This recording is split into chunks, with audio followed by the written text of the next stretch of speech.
নমস্কার। আগামী 9 সেপ্টেম্বর মঙ্গলবার আর 9 তারিখ হচ্ছে 9/9/2025। যদি সব কটাকে টোটাল করি আমরা 27 আসবে। আর 27 হচ্ছে 27কে যদি টোটাল করে তো 9 আসবে। তার মানে কি হচ্ছে, এটা হনুমানজির দিন, মঙ্গলবারই পড়েছে। সব থেকে মজার কথা, একটা চামেলি তেল কি করবেন, চামেলি তেলে প্রদীপ হনুমানজির সামনে বাড়িতে অথবা যে কোনো মন্দিরে গিয়ে আপনি 9 বার শুধু হনুমান চালিসা পাঠ করবেন। জন্মছকে মঙ্গল তো স্ট্রং হবে আর পাওয়ারফুল করে তুলবে আপনার মঙ্গলকে। আপনার প্রয়াস ও হনুমান চালিসা 9 বার পড়া মানে আপনাকে সমস্ত দিক থেকে মঙ্গলময় করে তুলবে। কিন্তু হনুমান চালিসা পড়ার পর একটা কথা মাথায় রাখবেন, সর্বদা মাথায় রাখবেন, যে ওনার মায়ের নাম সর্বপ্রথম নিতে হয়। যেমন অঞ্জনেয়, অঞ্জনেয় উনি মা হলে অঞ্জনী আর কি। তাহলে তার সাথে সাথে রামের নাম যদি না বলেন, তাহলে হনুমান চালিসা পড়াটা মানে কোনো থাকে না, তার গুরুত্ব থাকে না।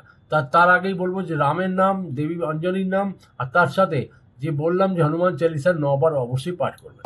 9 তারিখে এই ক্রিয়াটি যে কোনো সময় করা যাবে। তুলসী পাতা অবশ্যই দেবেন হনুমানজিকে, আখের গুড় আর তার সাথে ভাজা ছোলা ভোগে দেবেন, তারপরে আপনার প্রসাদ হিসাবে গ্রহণ করতে